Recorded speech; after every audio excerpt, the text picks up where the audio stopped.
Pour l'utilisation de la pomme paille, on a besoin d'une mandoline. La première chose, le montage de la mandoline. Pensez à disposer le pied sur la butée.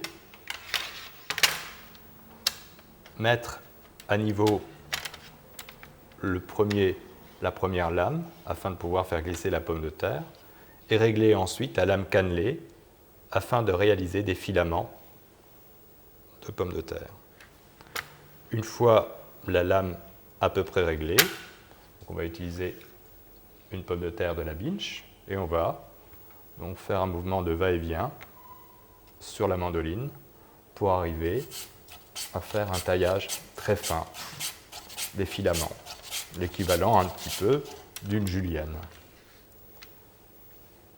On vérifie que le taillage est régulier et que l'épaisseur est de qualité. Et ensuite, on continue donc régulièrement à glisser la pomme de terre. Quand vous arrivez en fin de course avec la pomme de terre, pensez à relever les doigts et de donner la pression uniquement avec la paume de la main. Donc les pommes de terre qu'on va disposer dans de l'eau bien glacée afin de retirer la fécule. Au bout d'1 heure à 2 heures dans de l'eau glacée, la pomme de terre va blanchir et va correspondre à ce taillage-là. Pour réaliser le taillage de la pomme allumette, nous avons besoin d'une mandoline. La première des choses est de régler la mandoline correctement. On va disposer le pied sur la butée. Ensuite, aller chercher la lame la plus fine. Et ensuite, chercher l'épaisseur pour avoir une taille de 2 à 3 mm de section sur 5 à 6 cm de long.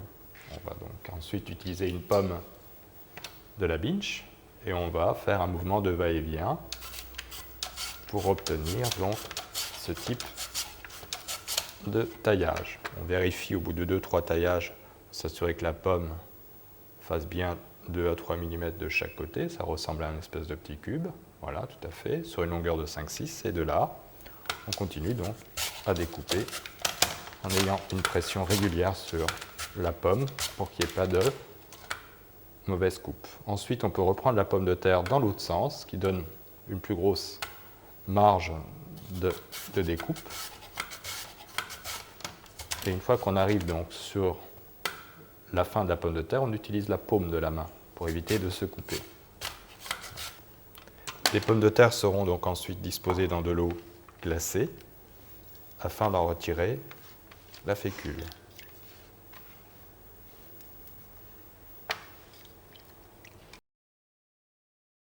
Pour réaliser les pommes gaufrettes, nous allons utiliser la mandoline. La première des choses est de mettre donc le pied sur la butée, d'avoir le haut du plateau lisse afin de faire glisser la pomme de terre, et ensuite travailler sur cette lame qui est légèrement cannelée afin de réaliser la gaufrette. L'utilisation de la pomme de terre, ça sera donc de la binche. On va donc faire glisser la pomme de terre dans un sens et un quart de tour à gauche ou à droite, ceci n'a pas beaucoup d'importance, pour arriver à obtenir des cannelures sur la pomme de terre. Donc je vais vous montrer cette opération.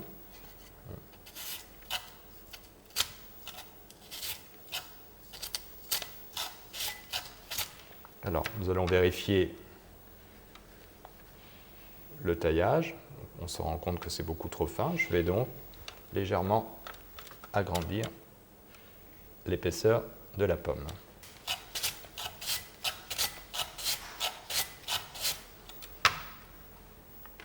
Là, nous avons une belle pomme, gaufrette.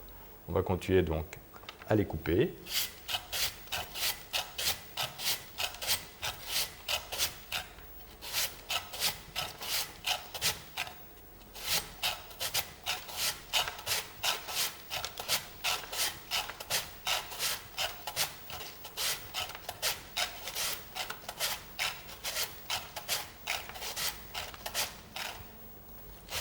En fin d'utilisation, pensez à relever les doigts et à donner une pression forte avec la paume de la main.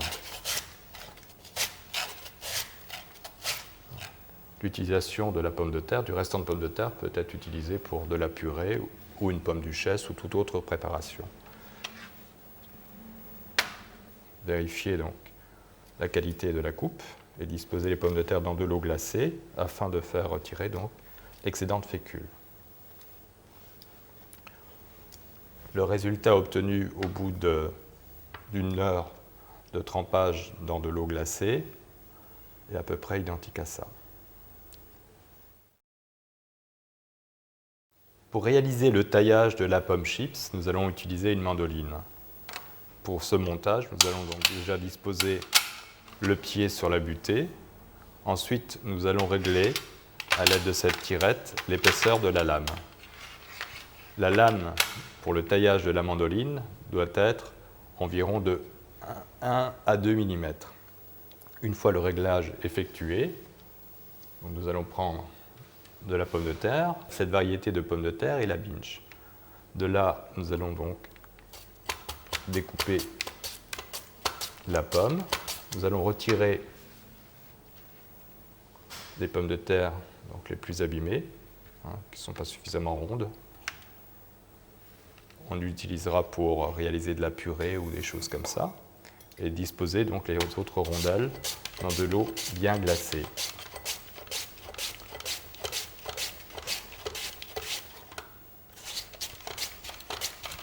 À la fin de l'utilisation de la pomme de terre, pensez à relever les doigts, utiliser la paume de la main et amener donc une pression régulière sur la pomme pour éviter d'avoir un taillage irrégulier. Ensuite, donc, les pommes de terre, on les dispose dans de l'eau afin de retirer la fécule.